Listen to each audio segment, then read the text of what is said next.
কেন্দ্রের বঞ্চনা আমাদের বাংলা প্রতি রয়েছে। কাজে এই বঞ্চনার শিকার বাংলাভাষী হচ্ছে। এই গঙ্গা নদীকে কেন্দ্র বলছে জাতীয় নদী। তো জাতীয় নদীর রক্ষণাবেক্ষণের দায়িত্বটা কার হওয়া উচিত? কেন্দ্রের হওয়া উচিত। 2005 সালে একটা চুক্তি হয়েছিল যে আপ অ্যান্ড ডাউন স্ট্রিমে 120 কিলোমিটার রক্ষণাবেক্ষণ কেন্দ্রীয় জলশক্তি বিভাগ করবে আর কি, করছিল। হঠাৎ 2017 সালে এই বিজেপি সরকার আসার পরে এটাকে উইথড্র করে নিয়েছে। তো ভাবুন তো, এটা বঞ্চনে আমরা মনে করছি। আজকে পর্যন্ত যা কাজ হচ্ছে গঙ্গা ভাঙন রোখার জন্য, প্রতিরোধ করার জন্য, তার সবটাই আমাদের রাজ্য সরকার মমতা ব্যানার্জি সরকার করছে।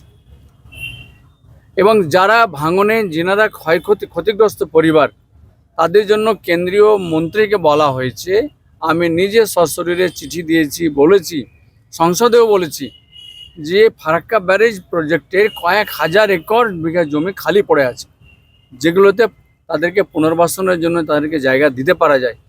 তেনারা কোনোরকমভাবে কথাগুলো শুনছেন না, কর্ণপাত করছেন না। আর আজকে রাজ্য সরকার বিভিন্ন রকমভাবে সে জায়গা থেকে পাট্টা দেওয়ার ব্যবস্থা করে যাচ্ছে, দিচ্ছে। পিপল টিভি বাংলা, জনতার সাথে জনতার পাশে। বাংলার প্রতিটি কোণের খবর দেখতে চোখ রাখুন পিপল টিভি বাংলার পর্দায়। সেই সঙ্গে চ্যানেলটি ফলো করে পাশে থাকুন।